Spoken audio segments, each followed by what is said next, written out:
자, 질문 하나 드리고 말씀 시작하겠습니다. 사랑하는 성도 여러분, 여러분은 예수님을 사랑하십니까? 아멘이죠. 당연히 아멘입니다. 그렇다면 여러분의 사랑하시는 예수님을 위해서 여러분은 무엇을 포기할 수 있으십니까? 여러분이 사랑한다고 분명히 고백을 하셨는데, 여러분이 사랑한다고 고백한 여러분의 사랑의 대상이신 예수님을 위해서 어디까지 포기할 수 있으신가라는 질문이죠. 성경에 보면요, 하나님과 우리와의 관계를 혼인 관계로 비유할 때가 있습니다. 제가 이렇게 한번 여쭤볼게요. 부부 관계를 건강하게 유지하는 비결, 혹은 비법, 혹은 원칙이 있다면 그게 뭘까요? 부부 관계를 건강하게 유지할 수 있는 비결. 우리 크리스찬이니까 한번 성경적으로 생각해 보시기를 부탁을 드립니다. 뭘까요? 뭐니 해도 성경적으로 대답을 하라 그러면 당연히 사랑이겠죠. 근데 너무 뻔한 대답 아닙니까? 그런데 여기서 말씀드리는 사랑은 남녀가 만나서 흔히 말하는 콩닥콩닥 가슴 뛰는 그런 연애 감정은 아닙니다. 죽고 못 사는 그런 애틋한 사랑의 감정은 아니에요. 솔직히 말씀드리면 그런 감정을 가지고는 부부관계를 건강하게 유지할 수 없습니다. 아니, 오히려 그런 감정적인 사랑으로는 건강한 결혼이 불가능하다는 이야기입니다. 왜 그런지 제가 설명을 좀 드릴게요. 사랑이 필요 없다는 이야기는 아니에요. 사람과 사람이 만나면 좋을 때가 있습니다. 좋은 감정이 있을 때가 있어요. 그런데 다 살아보셨지만 항상 좋기만 합니까? 미울 때도 있고 싫어질 때도 있지 않습니까? 사랑이 감정이라면, 그래서 그 사랑의 감정이 부부관계를 유지하는 비결이라면 미워지면 어떡할 겁니까? 싫어지면 어떡할 겁니까? 그러면 그때마다 헤어집니까? 그러면 건강한 관계는 둘째치고 유지 자체가 안 되지 않겠습니까? 그래서 결혼은요, 뭘로 유지하느냐, 뭘로 건강하게 유지하느냐, 이런 감정적인 사랑으로 유지하는 게 아니라 우리가 결혼식에서 서로에게 했던 맹세 있잖아요. 그리고 하나님 앞에서 했던 서약 있잖아요. 그리고 하객들 앞에서 증명해서 보여줬던 우리의 약속이 있잖아요. 하객들을 부르는 이유는 그 약속의 증인 삼는 거거든요. 이 모든 걸 통틀어서 우리는 약속이라고 이야기를 하고 성경적인 용어로 하자면 언약이라고 하거든요. 바로 그 약속이 건강한 결혼 생활을 유지하는 비결이 되는 겁니다. 우리가 서로에게 했던, 하나님 앞에서 했던 그 약속을 지키려고 몸부림칠 때 결혼 생활은 건강하게 유지가 되는 겁니다. 서로를 위한 처절한 몸부림을 우리는 부부간의 사랑이라고 부르는 겁니다. 다른 게 사랑이 아닙니다. 콩닥콩닥거리는 그 사랑의 감정은 6개월, 길면 1년이면 끝납니다. 처절하게 서로를 참을 수 있어야 됩니다. 처절하게 서로에게 희생할 수 있어야 됩니다. 처절하게 서로를 위할 수 있어야 됩니다. 그래야 부부관계를 건강하게 지킬 수 있는 겁니다. 계속해서 내 것만 주장하고 나는 원래 이런 사람이야 라고 외친다면 결혼을 건강하게 유지하기는커녕 결혼 생활 자체를 유지하기도 힘든 거죠. 결혼을 할 때 했던 그 약속을 서로가 지켜내려고 얼마나 처절하게 몸부림치느냐가 우리의 결혼 생활을 건강하게 유지할 수 있느냐 없느냐를 결정하게 되는 겁니다. 결혼은 그런 거고 결혼식은 그러려고 하는 거죠. 성경은요, 이 관계, 우리가 살아가는 이 부부의 관계, 약속으로 맺어지고 약속으로 지켜지는 이 부부의 관계를 빗대어서 하나님과 우리와의 관계로 이야기를 하시는 겁니다. 그래서 묻고 싶은 거예요. 여러분은 예수님을 사랑하시니까 이 아름다운 관계가 맺어진 건데 무엇을 희생할 수 있습니까? 하나님과의 약속을 지키기 위해서 처절하게 무엇을 포기할 수 있습니까? 지금부터 예수님이 우리를 사랑하시기 때문에 우리와의 그 관계를 유지하기 위해서, 건강하게 지키기 위해서 어디까지 포기하셨는지를 볼 겁니다. 오늘 말씀 같이 보면서 그 이야기 나눕니다. 마태복음 27장 45절입니다. 같이 읽겠습니다. 시작. 제6시로부터 온 땅에 어둠이 임하여 제9시까지 계속되더니. 오늘 말씀은 이렇게 시작을 했어요. 제6시로부터 제9시까지 온 땅에 어둠이 임했다. 갑자기 시간이 등장했습니다. 마태는 사실 시간에 그렇게 구애받는 사람은 아니거든요. 지난번에도 말씀드렸지만 마태는요, 복음서를 기록한 목적이 시간 순서대로 기록하는 게 목적은 아니었습니다. 그런데 갑자기 시간을 이야기합니다. 필요하니까 했겠죠. 그러면 이왕 마태가 시간을 언급했기 때문에 우리도 시간의 순서대로 이 십자가 사건과 관련되어 일어났던 일들을 좀 정리를 하고 넘어가 보도록 하겠습니다. 여러 가지 순서들 갖춰서 보도록 할 텐데요. 첫 번째는 6월절 준비일 저녁에 6월절 만찬을 하셨어요. 저녁에 하셨습니다. 그때 여러 가지 일들이 있었습니다. 그 중에서도 우리가 봤던 건 가룟 유다에게 너희 중 하나가 나를 팔 거야 라고 말씀하셨던 게 있고요. 그리고 모든 제자들에게는 너희가 오늘 다 나를 버리고 도망갈 거야 라는 이야기를 하시기도 하셨습니다. 그런 내용을 봤었고요. 그리고 나서 두 번째, 앞에서 봤던 6월절 만찬보다 훨씬 더 저녁에 제자들과 겟세마네 동산을 가시죠. 가룟 유다를 제외한 11명의 제자들과 함께 가셨는데 그 중에서 3명만 데리고 따로 올라가셨습니다. 그 3명의 제자들에게 기도 부탁을 하셨고 예수님은 거기서 좀 더 떨어진 곳에 가셔서 스스로 간절하게 처절하게 기도를 하셨습니다. 그리고 내려와서 보니까 가룟 유다가 사람들을 데리고 왔죠. 그리고 그 사람들에게 예수님께서 붙잡혀 주셨습니다. 제가 이거 굉장히 중요하다고 말씀드렸어요. 예수님께서 붙잡혀 주신 겁니다. 이거 기억하고 계시기를 부탁드려요. 세 번째, 그보다 더 늦은 밤에, 다시 말해서 한밤중에 공회원들이 대제사장의 관정에 모여서 재판 비스무리한 걸 했습니다. 어차피 예수를 죽일 계획을 가지고 모인 모임이기 때문에 거짓 증거를 찾죠. 그리고 두세 사람이 증언하는 거짓 증거를 찾은 다음에 사형이 맞다고 결론을 내립니다. 그리고 예수님을 엄청 모욕하고 엄청 때리고 그리고 내어주죠. 네 번째, 새벽이 되자마자 공회는 빌라도에게 예수님을 넘깁니다. 여기선 새벽이라고 말씀드렸지만요, 날이 바뀐 게 아닙니다. 다음 날이 아닙니다. 유대인들의 하루의 개념은 해가 지면서 하루가 시작하고요. 하루가 언제 끝나느냐? 다음 날 해가 지기 전에 끝나는 겁니다. 그러니까 새벽이지만 다음 날이 아니라 같은 날에 일어나고 있는 이야기입니다. 빌라도는요, 예수님을 넘겨받자마자 재판을 시작합니다. 빌라도가 아무리 신문을 해봐도 예수님께는 죄가 없습니다. 그런데 밀란이 두려웠죠. 밀란이 두려워서 채찍질을 하고 예수님을 십자가에 못 박으라고 내어줍니다.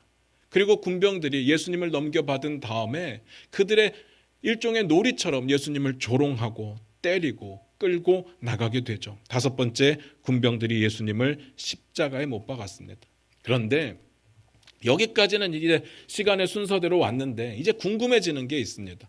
예수님을 십자가에 못 박은 시간이 언제일까 궁금합니다. 왜냐하면 오늘 본문을 보니까 제6시에 어둠이 임했다고 나오거든요. 이 제6시라고 하는 것이 정오입니다. 12시예요. 그러면 새벽에 빌라도가 넘겨받고 예수님이 십자가에 못 박힌 게 그 중간이라는 이야기인데 이게 시간상으로 너무 촉박하잖아요. 그래서 궁금합니다. 근데 마태복음에는 그 시간을 말하고 있지가 않습니다. 그래서 같은 내용을 다루고 있는 마가복음을 찾아보니까 마가복음에는 이렇게 기록되어 있습니다. 마가복음 15장 25절입니다. 우리 화면 보시면서 같이 읽을게요. 같이 읽겠습니다. 시작. 때가 제3시가 되어 십자가에 못 박으니라. 제3시면요 오전 9시입니다. 예수님을 십자가에 못 박은 시간이 오전 9시예요. 그러니까 새벽이 되면서 빌라도가 예수님을 넘겨받아서 재판을 시작하고 예수님을 못 박기까지 정확하게 몇 시간인지는 모르겠지만 한 3시간 정도 안에 다 끝났다는 이야기입니다. 엄청난 스피드죠. 사형 재판을요, 한 사람의 목숨을 거두는 사형 재판을 이렇게 했습니다. 말이 안 되죠. 여기까지 우리가 지난주에 봤어요. 엄청 짧은 시간 안에 많은 일들이 있었습니다. 그리고 오늘 본문입니다. 그 다음 상황입니다. 마태복음 27장 45절입니다. 다시 읽습니다. 시작. 제6시로부터 온 땅에 어둠이 임하여 제9시까지 계속되더니 예수님께서 제3시에 오전 9시에 십자가에 못 박히셨고 제6시부터 12시부터 제9시까지 오후 3시까지 어둠이 지속되었다고 기록했습니다. 그러니까 예수님께서 총 한 6시간 정도 십자가에 매달려 있었는데 반은 매달려 계셨고 반은 어둠이 지속되었다는 이야기죠. 어둠 가운데 매달려 계셨습니다. 그 다음을 볼까요? 27장 46절입니다. 같이 읽겠습니다. 시작. 제9시쯤에 예수께서 크게 소리질러 이르시되 엘리 엘리 라마 사박다니 하시니 이는 곧 나의 하나님 나의 하나님 어찌하여 나를 버리셨나이까 하는 뜻이라. 제9시에 예수님께서 돌아가셨다고 마태는 전하고 있습니다. 9시가 몇 시라고요? 오후 3시. 그래서 그때까지 어둠이 지속된 거예요. 그러니까 우리가 앞에서 살펴봤던 내용들 있죠. 6월절 만찬부터 예수님께서 십자가에 못 박히시고 그리고 돌아가시기까지 아무리 계산해도 24시간이 넘지 않습니다. 최소한 마태가 기록하고 있는 시간의 흐름을 따르면요. 다만 제가 이 부분에서 늘 말씀드리고 싶은 건 항상 똑같습니다. 그래서 예수님의 재판이 억울하다. 예수님의 재판을 다시 해야 된다. 어떻게 이럴 수 있느냐. 그런 이야기를 드리고자 하는 게 아닙니다. 이 촉박한 시간의 흐름조차도 하나님께서 계획하셨고 하나님께서 허락하셨고 예수님께서 주관하고 계시다는 걸 잊으면 안 된다는 이야기를 드리고 싶은 거예요. 지금부터 그 관점에서 좀 더 설명을 드리도록 하겠습니다. 오늘 본문 다시 봅니다. 마태복음 27장 45절입니다. 같이 읽겠습니다. 시작. 제6시로부터 온 땅에 어둠이 임하여 제9시까지 계속되더니. 지난번에도 말씀을 드렸지만 마태가 자신의 복음서를 기록하고 있는 관점은요. 예수님께서 얼마나 잔인하게 고통을 당하셨는지 얼마나 비참하게 십자가에 달려 죽으셨는지를 묘사하고자 하는 것은 아니라고 했습니다. 그러면 뭐냐? 도대체 마태는 뭘 말하고 싶었던 거냐? 그 부분이 오늘 나옵니다. 예수님께서 십자가에 매달리셨을 때 십자가를 중심으로 해서 그 주변에 엄청난 일들이 일어나는데 그 일들을 소개하고자 했던 겁니다. 그 현상들, 그 십자가 중심으로 일어났던 주변의 일들이 십자가의 의미를 분명하게 보여주고 있습니다. 십자가가 얼마나 잔인한 형벌인지 예수님께서 얼마나 잔인하게 돌아가셨는지가 십자가의 의미를 보여주는 것이 아니라 예수님께서 십자가에 매달리셨을 때 그리고 숨을 거두실 때 일어났던 그 많은 일들이 십자가의 의미, 예수님께서 왜 십자가에 매달리실 수밖에 없었는지를 보여주고 있다는 이야기입니다. 마태가 그걸 말하고 싶은 거예요. 그래서 어떤 일이 일어났습니까? 예수님께서 십자가에 못 박히신 후에 3시간 지나서 3시간 동안 어둠이 온 땅에 임했다고 나옵니다. 이 일 외에도 여러 가지 일들이 십자가를 중심으로 일어나게 되는데 그 내용들은 다음 주에 볼 겁니다. 어쨌든 그러면 이 3시간 동안 발생했던 이 초자연적인 현상의 의미가 뭘까? 우리는 이걸 고민해야 되는 겁니다.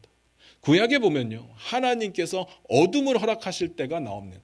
그 장면을 보고 그 내용을 보면 지금 하나님께서 어둠을 허락하셨던 이유를 어느 정도 발견할 수 있을 겁니다. 한번 찾아봅니다. 출애굽기 10장 21절부터 22절입니다. 우리 화면 보시면서 같이 읽겠습니다.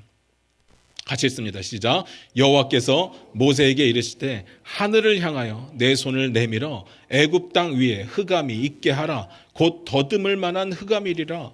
모세가 하늘을 향하여 손을 내밀매 캄캄한 흑암이 3일 동안 애굽 온 땅에 있어서.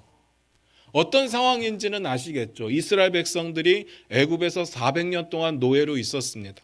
그들의 고통과 그들의 아픔의 이야기가 하나님께 상달되었고 하나님께서는 그들을 구원하시기 위해서 모세를 보내셨습니다. 그런데 바로가 말을 안 듣죠.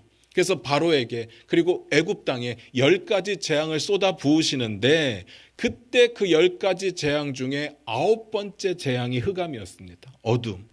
그렇다면 이렇게 9번째 재앙으로 흑암을 내리셨던 이유는 분명할 겁니다. 이걸 발견하는 건 어렵지 않을 거예요. 애굽을 향한 바로를 향한 하나님의 진노의 메시지일 겁니다. 그리고 이대로 가면 너희는 망할 거다라고 하는 심판의 메시지일 거고요. 그리고 이스라엘은 결국은 구원해 내신다는 구원의 선포였습니다. 사실 바로가요. 그리고 바로가 이끄는 애굽 그 땅이 섬기던 신이 뭐였냐면 태양신이었습니다.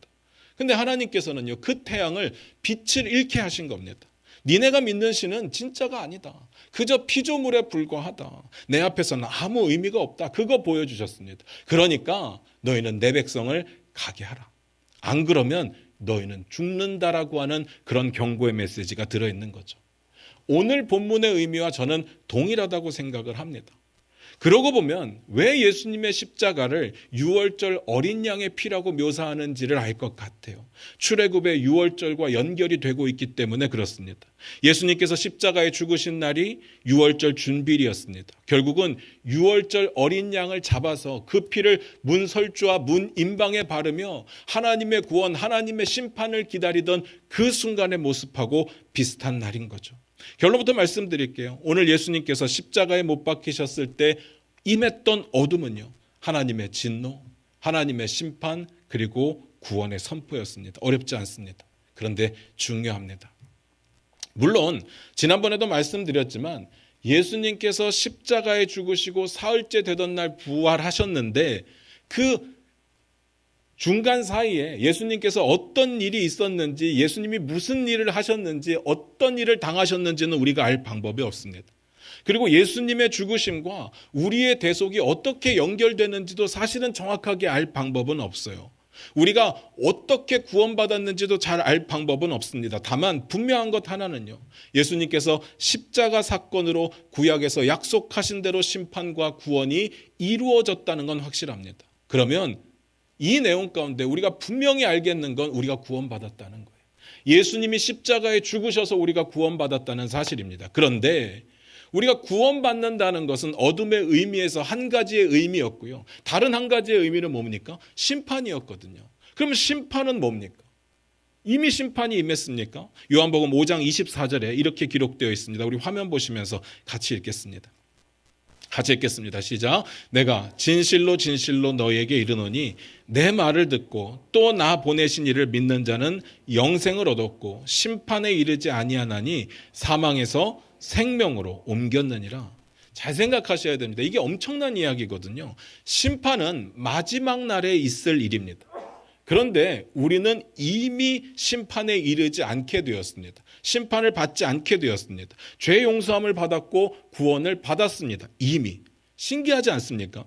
예수님의 십자가의 죽음은 과거의 일이고 우리는 현재를 살아가고 있고 심판은 미래의 일인데, 우리는 예수 그리스도를 내 마음의 구주로 영접하는 순간 어떤 일이 벌어지느냐? 과거에 죽으셨던, 2000년 전에 죽으셨던 예수님과 함께 십자가에 못 박히게 되는 겁니다. 그래서 우리는 미래에 있을 마지막 날의 심판을 받지 않게 되는 겁니다. 이미 그렇게 된 겁니다. 사망에서 생명으로 옮겨졌습니다. 우리는 미래의 심판을 받지 않죠. 그 일이 십자가를 통해서 이루어집니다. 어둠은요, 결국 그 일이 일어나고 있음을 보여주는 표적이었습니다. 구약에서 예언된 심판과 구원이 시작되었음을 보여주는 표적이었습니다. 마치 애굽의 노예로 있던 이스라엘을 향한 하나님의 구원의 역사가 시작된다는 6월절의 시작을 선포하는 신호탄 같은 것이었습니다. 엄청 중요한 메시지죠. 그런데 우리는요, 왜 십자가만 보면 예수님 얼마나 고통스러우셨을까, 마음 아파하면서 끝나는지 모르겠습니다. 초점은요, 거기에 있지 않고 이 십자가가 어떤 의미를 가지고 있느냐, 거기에 있습니다. 그 다음 봅니다. 마태복음 27장 46절입니다. 같이 읽겠습니다. 시작. 제9시쯤에 예수께서 크게 소리질러 이르시되 엘리 엘리 라마 사박다니 하시니 이는 곧 나의 하나님 어찌하여 나를 버리셨나이까 하는 뜻이라. 앞에서도 말씀드렸듯이 제9시면 오후 3시예요. 그런데 여기서 중요한 건 우리가 보기에 두 가지입니다. 하나는 예수님께서 크게 소리를 지르셨다는 사실, 그리고 다른 하나는 크게 소리를 지르실 때 무슨 말을 하셨는가라는 거죠. 그 내용이 나의 하나님 어찌하여 나를 버리셨습니까? 라는 이야기였다는 겁니다. 우리가 하나하나 살펴볼 텐데요, 예수님이 크게 소리를 지르셨습니다. 여러분이 이 이야기를 들을 때 어떤 느낌이 드셨습니까? 예수님이 왜 소리를 지르셨을까요? 아마 우리는 늘 고통에 집중했기 때문에 예수님이 너무 고통스러우셨구나, 정말 드디어 견딜 수가 없어서 마지막 비명을 지르시는구나, 그렇게 아마 생각을 했을 겁니다. 그런데 이 큰 소리는요, 비명이나 정말 어쩔 수 없이 본능적으로 지르게 되는 괴성은 아니었습니다. 이 부분이 중요합니다. 예수님께서요, 이 소리를 지르면서 하셨던 이야기는 너무나도 명확했습니다. 물론 잘못 알아듣는 사람도 있었지만 예수님의 이야기는 너무 알아듣지 못할 만한 비명으로 질렀던 괴성이 아니라 분명한 이야기를 큰 소리로 말씀하신 겁니다. 그게 뭐였다고요? 엘리 엘리 라마 사박다니. 그 말씀을 듣고 비아냥거리는 사람들은 그들에게 문제가 있는 거예요. 그들이 못 알아듣고 하는 이야기지 예수님의 말씀이 못 알아들을 정도의 그런 비명소리는 아니었다는 이야기입니다. 한번 찾아볼까요? 마태복음 27장 47절부터 49절입니다. 같이 읽겠습니다. 시작. 거기 섰던 자 중 어떤 이들이 듣고 이르되 이 사람이 엘리야를 부른다 하고, 그 중에 한 사람이 곧 달려가서 해면을 가져다가 신포도주에 적시어 갈대에 꿰어 마시게 하거늘 그 남은 사람들이 이르되 가만두라 엘리야가 와서 그를 구원하나 보자 하더라. 어딜 가도 이런 사람들은 존재합니다. 그리고 이 당시는요, 지난주에 우리가 봤었잖아요. 모두가 다, 모든 유대인들이 다 예수님을 거절했습니다. 예수님이 하나님의 아들이심을 거절했습니다. 그러니까 지나가던 사람들도, 대제사장들과 서기관들과 장로들도, 심지어는 강도들까지도 예수님을 거절했던 사람들이니까 그들이 예수님의 그 고통을 바라보면서 비아냥거리고 그 예수님의 그 부르짖음을 들으면서 비아냥거리는 건 당연했습니다. 그들의 문제죠. 근데 제가 보여드리고 싶은 건 이 부르짖음이, 이 큰 소리가 그냥 죽기 싫어서 처참하게 부르짖는 비명이나 괴성은 아니라는 거거든요. 사람들의 비아냥거림이 너무 짜증나고 너무 화가 나서 분노를 표출하는 것이 아니라는 이야기입니다. 물론 우리가 보기에 내용상으로 그럴 수 있습니다. 하나님 왜 나를 버리셨습니까? 라는 이야기니까 예수님께서는 절망적이고 낙심하는 상황처럼 보일 수는 있지만 아니라는 이야기입니다. 제가 그렇게 말씀드리는 이유가 두 가지가 있는데요. 두 가지 다 살펴봅니다. 첫 번째, 마태복음 27장 50절입니다. 같이 읽겠습니다. 시작. 예수께서 다시 크게 소리 지르시고 영혼이 떠나시니라. 예수님께서 앞에서 한번 소리를 크게 지르셨고 이번에 또 한 번 소리를 지르시면서 영혼이 떠나가셨다고 되어 있습니다. 우리말 번역이 이렇게 되어 있기 때문에 우리가 이 이야기를 들을 때 어떤 느낌인가 하면, 이제 진짜로 죽으셨구나. 예수님께서 십자가에서 고통스럽게 죽으셨구나. 마음이 아프다. 그러나 너무 감사하다. 이런 생각들이 들 겁니다. 그런데 우리말 성경에 영혼이 떠나가셨다라고 되어 있는 이 단어를 영어 번역본에 보면 전혀 다르게 번역을 하고 있어요. 제가 영어 성경을 사시고 싶은 분들은 이런 성경을 사세요 하고 추천드렸던 게 두 가지가 있거든요. 하나는 NIV고 하나는 NASB인데 이 두 성경이 동일하게 번역을 했습니다. 뭐라고 번역을 했는지 한번 들어보세요. He gave up his spirit. gave up. 이거 give up의 과거형이거든요. give up이 뭔지는 아시잖아요. 포기하다라는 뜻입니다. 포기하다. 예수님께서 인간으로서의 그의 생명을 포기하셨습니다. 마태가 그렇게 묘사를 하고 있어요. 어떤 성경은 이렇게 번역을 하기도 했습니다. He released his spirit. 느낌 오십니까? release가 뭐냐면 풀어주는 겁니다. 해방시켜주는 겁니다. 놔주는 거예요. 예수님께서 그의 영혼을 놔주신 겁니다. 영혼이 알아서 떠나간 게 아닙니다. 여기서 영혼은요, 성령 아닙니다.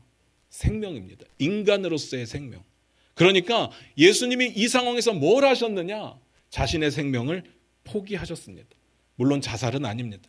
자신의 힘으로 십자가에서 분명히 내려올 수 있음에도 불구하고 그 죽음을 받아들이시고 그의 마지막 숨을 쉬셨다라는 뜻입니다. 제가 앞에서 단 하루 만에 예수님 한 분을 처단하고자 하는 모든 과정이 일어났다고 말씀을 드렸는데 그것이 하나님의 계획이었고 하나님의 섭리 가운데 있었고 예수님의 주관하심 가운데 있었다고 말씀드렸던 결정적인 이유가 이겁니다. 단 한순간도 예수님의 주권을 벗어난 적이 없습니다. 심지어는 죽음조차도. 우리 주님이요, 붙잡혀 주신 거예요. 우리 주님이 재판에 져 주신 겁니다. 우리 주님이 맞아 주신 겁니다. 우리 주님이 죽어 주신 거예요. 우리는 이 사실을 잊어버리면 안 됩니다. 우리는 예수님이 억울하게 죽었다고 생각하는데 아니에요. 죽어 주신 겁니다. 제가 아버지 임종 때 함께 병실에 들어갔습니다. 아버지의 임종의 순간이 사실은 준비됐던 것임에도 불구하고 처음 경험하는 것이기 때문에 뭔가를 생각하고 이럴 겨를은 없었습니다. 그런데 지나고 보니까 제가 생각했던 임종의 상황하고 그리고 제가 마주했던 임종의 상황이 많이 달랐습니다. 보통 영화나 드라마 같은 거 보면 자식들이 이제 아버지나 어머니가 돌아가실 때 병실에 들어가서 그 주변을 이렇게 둘러싸고 있잖아요. 근데 그 아버지나 어머니가 돌아가셨다는 걸 뭘로 표현하는가 하면 심장 박동 기계로 항상 표현을 합니다. 그래서 심장 박동이 어떻게 움직이는가 하면 이렇게 띠 하다가 어느 순간에 띠 하면서 죽었구나를 알게 되죠. 그러면 이제 곁에 있던 자식들이 막 슬퍼하면서 웁니다. 제가 그걸 생각했었나 봐요. 그런데 직접 뵈니까 이 박동수가요, 그렇게 떨어지지 않더라고요. 띠 하다가 어느 순간 띠가 아니더라고요. 이게 엄청 천천히 줄어듭니다. 띠 하던 게 띠 하다가 점점 줄어서 띠가 되더라고요. 그러면서 아버지가 숨 쉬는 걸 봤는데요. 너무 힘들어 보였습니다. 너무 고통스러워 보였습니다. 그 모습을 보고 있는 게 자식으로서 너무 아팠습니다. 그 모습이 너무 아팠기 때문에 제가 오죽하면 속으로 이런 생각을 했습니다. 아버지, 열심히 사셨어요. 이제 놔주셔도 됩니다. 제 마음은요, 아버지의 의지가 너무 강하신 분이시기 때문에 죽고 싶지 않아서 죽지 않으려고 그 생명줄을 여전히 붙잡고 있다는 생각이 들었던 것 같습니다. 그래서 고통스럽지만 안 죽고 계시는구나, 이런 생각이 들었어요. 물론 제 마음이 그랬다고요. 진짜로 그런 건 아니고요. 인간이 어떻게 자기의 목숨줄을 붙잡고 있다고 안 죽을 수 있겠습니까? 이거 하나님이 하실 일일 텐데. 그러나 예수님은요, 죽는 그 순간 죽음을 스스로 맞이하신 겁니다. 그 잘못된 재판의 과정도 받아주신 거고, 그 잘못된 십자가의 죽음도 받아주신 겁니다. 그리고 죽는 마지막 그 숨, 그것도 주님이 정하신 겁니다. 자신의 생명을 놔주신 거죠. 안 그러면요, 만약에 주님이 안 그랬다면요, 스스로 치유하시고 정말 사람들이 비아냥거렸던 그 내용처럼 십자가에서 짠 하고 내려오실 수도 있었을 겁니다. 그런데 안 그러시죠. 스스로 포기하셨습니다. 중요한 건요, 왜 스스로 포기하셨느냐, 이겁니다. 왜요? 우리를 사랑하시니까. 제가 앞에서 그랬잖아요. 사랑의 언약을 지키려면 누군가는 처절하게 포기하는 모습이 있어야 되거든요. 안 그러면요, 하나님과 우리는 그 관계가 이미 다 끝나버렸습니다. 우리가 다 망쳐버렸어요. 근데 우리의 마음은요, 하나님을 위해서 뭔가를 포기하고 희생할 마음이 전혀 없습니다. 그러니까 하나님께서 먼저 움직이신 거죠. 하나님께서 아들을 포기하시고 예수 그리스도는 자신의 생명을 포기하셨습니다. 기가 막힌 내용이죠. 그러니까요, 이 순간 이 십자가에서 부르짖는 이 큰 소리가 괴성일 리가 없습니다. 그냥 본능적으로 부르짖는 비명일 리가 없다는 겁니다. 이건 하나님의 계획 아래, 예수 그리스도의 주권 아래 선포하신 큰 소리. 뭔지는 잘 모르겠어요. 엘리 엘리 라마 사박다니 하는 그 이야기. 그리고 또 하나 나중에 보면요, 이런 내용이 소개됩니다. 이 부분은 다음 주에 볼 내용인데요. 잠깐만 볼게요. 마태복음 27장 54절입니다. 같이 읽겠습니다. 시작. 백부장과 및 함께 예수를 지키던 자들이 지진과 그 일어난 일들을 보고 심히 두려워하여 이르되 이는 진실로 하나님의 아들이었도다 하더라. 예수님의 십자가의 죽음을 처음부터 지켜보던 자들의 입에서 이런 이야기가 나왔어요. 이는 진실로 하나님의 아들이었다. 제가 지난주에 말씀드렸잖아요. 모든 유대인들이 거절했습니다. 뭘 거절했다고요? 예수님이 하나님의 아들이셨음을 거절했어요. 그런데 정말 밑도 끝도 없는 이방인 한 사람과 그 옆에 있던 이방인들이요, 이렇게 고백을 하는 겁니다. 이는 진실로 하나님의 아들이었다. 그 고백은 너무 귀하고 칭찬하고 싶은데 제 마음 가운데 제가 삐딱해서 그런지 이런 생각이 드는 거예요. 뭘 보고? 아니, 왜 갑자기? 뭘 보고 도대체, 왜 갑자기 도대체 예수님을 하나님의 아들이라고 이야기를 할까? 물론 예수님께서 십자가에 달리셨을 때, 그리고 예수님께서 숨을 거두셨을 때 수많은 일들이 일어났습니다. 지진도 일어났고요. 그리고 성소와 지성소를 가르던 휘장도 찢어졌습니다. 그러면서 무덤이 터지면서 잠자던 자들이 일어나서 걸어다니기 시작했습니다. 그런데 성경의 마태복음에 분명히 기록되어 있는 일이기는 한데 십자가 옆에 있던 사람들은 본 일은 아니잖아요. 성소와 지성소를 가르던 휘장도 성전 안에서 찢어진 거고, 무덤이 터져서 걸어다니는 것도 그들이 볼 수 있었던 상황은 아닙니다. 그냥 오늘 본문에 나타난 어둠을 본 거고요, 지진 정도를 경험한 겁니다. 이런 일들은요, 안 믿는 사람들의 입장에서 보면요, 자연적인 현상이잖아요. 우연의 일치일 뿐입니다. 그런데 예수님이 죽으시자 이는 진실로 하나님의 아들이었다라는 고백이 나오는 겁니다. 전개가 이상하지 않습니까? 전개는 이해할 수 없는데 어쨌든 그들은 그렇게 고백을 했습니다. 그러려면 딱 하나, 마음에 걸리는 거 하나, 예수님의 죽음에서 뭔가를 봤다는 이야기입니다. 예수님이요, 보통의 사람들처럼 이 백부장이라고 하는 사람, 시체를 지키는 사람, 십자가에 매달린 사람을 지키는 사람들이 수도 없이 십자가 형벌을 진행을 했을 텐데, 여느 사람처럼 죽기 싫어서 비명 지르고 안 죽으려고 몸부림치고 그런 모습이었다면 그런 사람을 보면서 하나님의 아들이었도다라고 이야기하기는 힘들었을 겁니다. 그러면 예수님이 부르짖었던 그 큰 소리는 뭔가 설명할 수는 없지만 그들의 마음을 울렸을 겁니다. 많은 사람들이 예수님의 가르침을 듣고 놀랐더라라는 내용이 성경에 많이 기록되어 있듯이 예수님의 그 십자가상의 큰 소리를 듣고 많은 사람들은 가슴이 울렸을 겁니다. 그러니까 그 큰 소리는 단순한 비명은 아닙니다. 괴성이 아닙니다. 정말 죽기 싫어서 부르짖는 그 아픔의 소리가 아니라 하나님의 계획과 예수 그리스도의 주권을 행하고 받아들이시는 예수님의 의지의 선포였다고 보는 것이 맞다는 이야기입니다. 그러면 두 번째, 예수님께서 큰 소리로 말씀하셨던 것의 의미는 뭘까? 비명 아니고요, 괴성 아니면 도대체 무슨 의미일까요? 그건 예수님이 하셨던 말씀을 보면 알죠. 뭐라고 하셨다고요? 엘리 엘리 라마 사박다니, 나의 하나님 어찌하여 나를 버리셨습니까? 하나님이요, 예수님을 버리셨습니다. 여러분, 이 사실이 믿어지십니까? 진짜로 버리셨을까요? 제가 성경을 어려서부터 읽을 때마다 항상 걸렸던 부분이 이거예요. 하나님이 예수님을 버리셨다고? 하나님의 아들이신데 버리셨다고? 이게 저는 마음에 늘 걸리더라고요. 그런데요, 성경을 계속 읽고 연구하다 보니까 그 의미가 무슨 의미인지 조금 알 것 같아요. 예수님께서 겟세마네에서 스스로 3번씩이나 처절하게 기도했던 내용, 그 내용이 뭐였습니까? 아버지, 할만하시거든 이 잔을 내게서 옮겨 주십시오라고 했던 그 기도, 도대체 옮기고 싶었던 그 잔이 무엇이길래 하나님의 버리심이었습니다. 예수님은요, 하나님의 버리심을 피하고 싶었습니다. 그럼 궁금하죠. 왜 그렇게 버리심을 피하고 싶었을까? 이 부분이 중요하죠.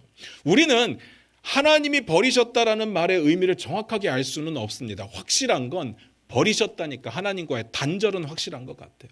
그런데 그 단절이 무슨 의미인지는 잘 모르겠어요. 앞에서도 말씀드렸듯이 예수님께서 죽으시고 부활하시기까지 무슨 일이 있었는지 성경에 기록하고 있지 않기 때문에, 무슨 일을 당하셨는지 혹은 무슨 일을 하셨는지 기록되어 있지 않기 때문에 그 단절의 의미는 잘 모르겠습니다. 그런데 분명한 건요, 예수님은 피하고 싶었던 겁니다.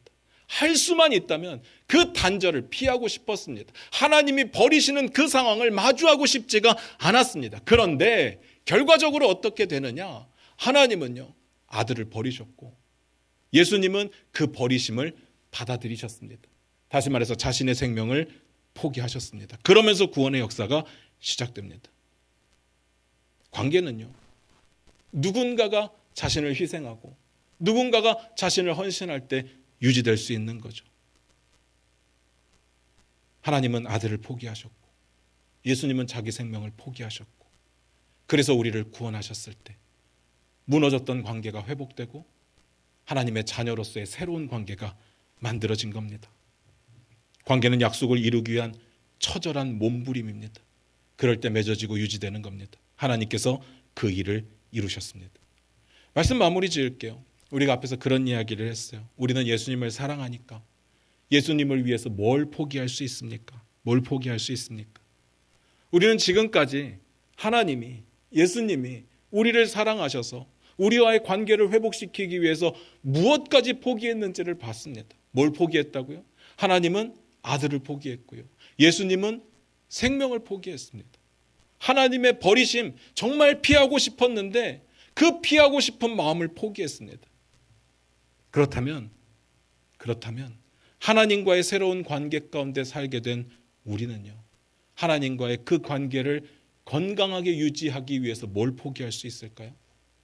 또 하나님께서 허락해 주신 나와 이웃과의 관계, 특별히 우리 중앙교회로 묶어주신 이 공동체 안에서 그 공동체를 건강하게 이끌어가기 위해서 뭘 포기할 수 있습니까?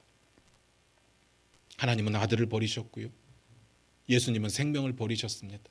우리는 하나님 나라를 위해서, 교회를 위해서 뭘 버릴 수 있을까요? 우리의 마음 가운데 건강한 교회를 유지하고 건강하게 성장했으면 하는 마음이 다 있을 겁니다.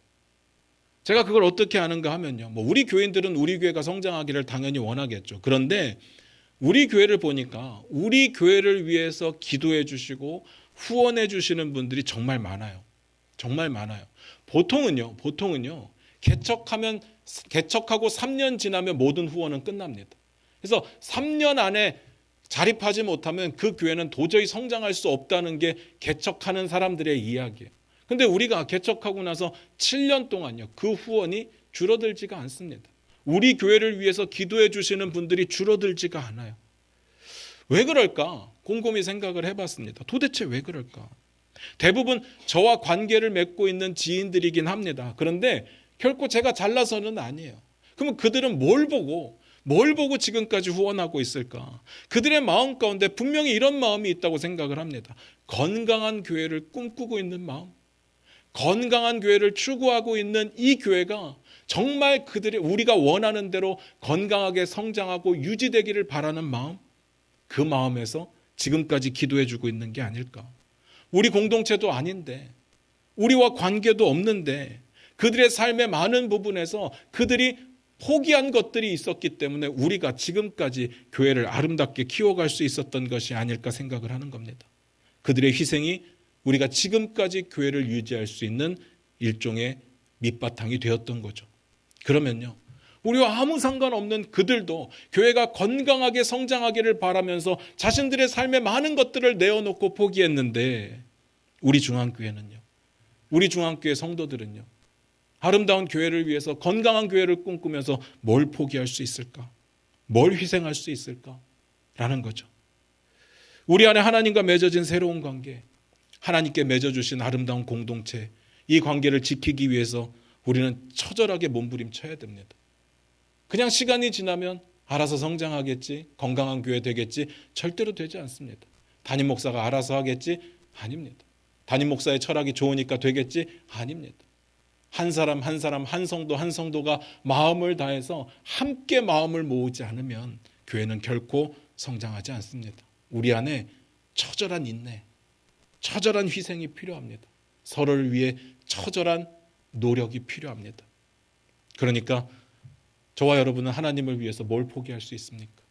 저와 여러분은 교회를 위해서 뭘 포기할 수 있습니까?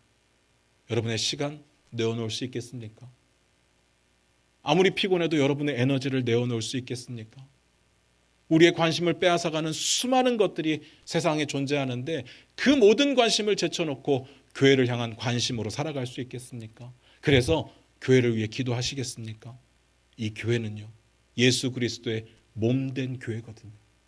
예수 그리스도를 사랑한다면 그리스도를 위하여 우리가 뭘 희생할 수 있느냐? 만약에 우리가 아무것도 내려놓을 수 없다면, 아무것도 포기할 수 없다면 그 관계는 위험해질 수밖에 없습니다. 하나님과 나와의 관계, 그리고 우리 간의 서로의 관계, 건강한 관계를 유지하는 건 희생과 헌신으로 가능한 겁니다. 사랑하는 성도 여러분, 하나님의 사랑으로 맺어진 관계는요, 그 사랑을 우리의 삶에 살아내려고 몸부림칠 때 이루어지는 겁니다. 내 걸 희생하고 포기할 때 가능한 겁니다. 그냥은 안 됩니다. 우리가 하나님을 사랑한다면, 예수님을 사랑한다면 나를 좀 내려놓는 우리의 결단이 필요합니다. 기도하겠습니다.